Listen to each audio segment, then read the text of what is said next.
A enxaqueca crônica é uma daquelas condições que, para quem sofre com ela, é realmente debilitante. E por isso, a busca por tratamentos eficazes que não sejam só à base de remédios é uma coisa constante. Hoje, a gente vai mergulhar numa abordagem que é, no mínimo, fascinante. A ideia de estimular um nervo específico, na orelha. Então, vamos lá. A gente vai seguir o caminho que a ciência fez para entender isso. Primeiro, vamos dar uma olhada num ensaio clínico super importante de 2015 e depois a gente avança para 2019 para um estudo que usou tecnologia de ponta para espiar dentro do cérebro e descobrir como é que tudo isso funciona. Bom, o nome técnico dessa abordagem é um pouco comprido. Estimulação transcutânea auricular do nervo vago, ou, para facilitar, TAVNS. A ideia é bem simples, na verdade. Usando um aparelhinho pequeno e nada invasivo, são enviados pulsos elétricos bem suaves para um ramo do nervo vago que fica ali, na orelha. E por que o nervo vago? Porque ele é basicamente uma superestrada de informação entre o cérebro e o corpo. Ele está envolvido em um monte de coisa, incluindo a forma como a gente sente dor. A teoria era que, estimulando esse nervo, daria para influenciar a atividade do cérebro. Mas a grande pergunta era, será que isso funciona mesmo para enxaqueca crônica? E para responder isso, vamos voltar para 2015.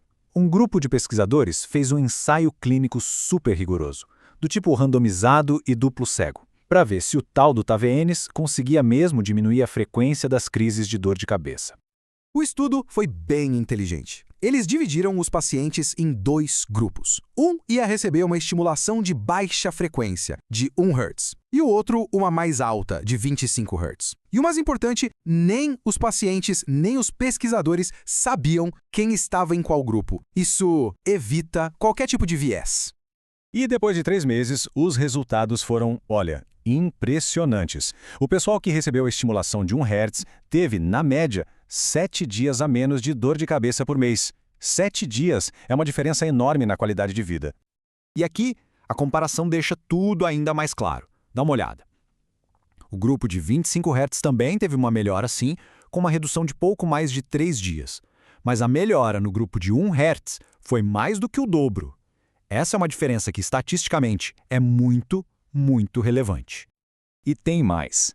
Se a gente olhar para os pacientes que tiveram uma melhora de pelo menos 50%, ou seja, cortaram os dias de dor pela metade, a diferença é gritante. Quase 30% do grupo de 1 Hz conseguiu esse feito, contra menos de 14% no outro grupo. Então, o estudo de 2015 foi um marco. Ele mostrou na prática que o tratamento funcionava, especialmente na frequência de 1 Hz. Mas ele deixou uma pergunta fundamental no ar.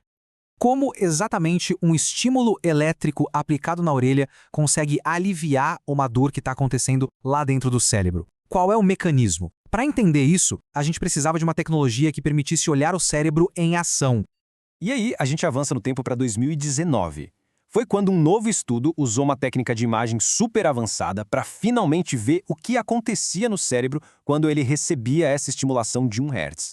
A tecnologia usada foi a ressonância magnética funcional, a fMRI.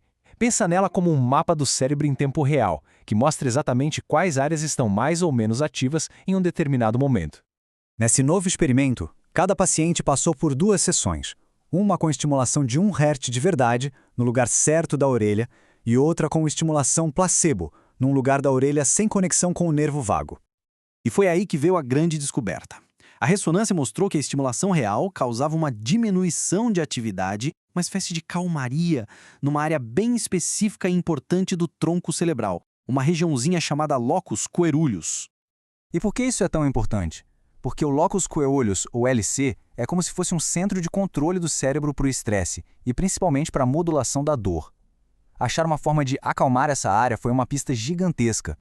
Mas a investigação não parou aí. Os pesquisadores queriam saber mais. Eles analisaram como as diferentes partes do cérebro estavam conversando entre si antes e depois de receber o estímulo. O que eles viram foi incrível. A estimulação real fortalecia a conexão, a comunicação entre o locus coeruleus e outras áreas-chave para dor e emoção, como a amígdala e uma região chamada S2, que processa a dor. Era como se o tratamento estivesse afinando a orquestra cerebral para lidar melhor com a dor. E aqui vem o pulo do gato. O estudo percebeu uma correlação direta. Quanto mais forte ficava essa conexão específica entre o centro de controle da dor e a área que processa a dor, menos crises de enxaqueca a pessoa tinha tido naquele mês. A ligação estava feita. Então, olha que história interessante a ciência nos conta. Em 2015 a gente descobriu o quê? Que o tratamento funcionava. E em 2019 a gente descobriu o como. Ele funciona modulando áreas profundas do cérebro. Uma peça se encaixou na outra perfeitamente. Certo, mas no final das contas, o que tudo isso significa na prática? Vamos resumir as principais conclusões que a gente pode tirar dessa jornada de pesquisa.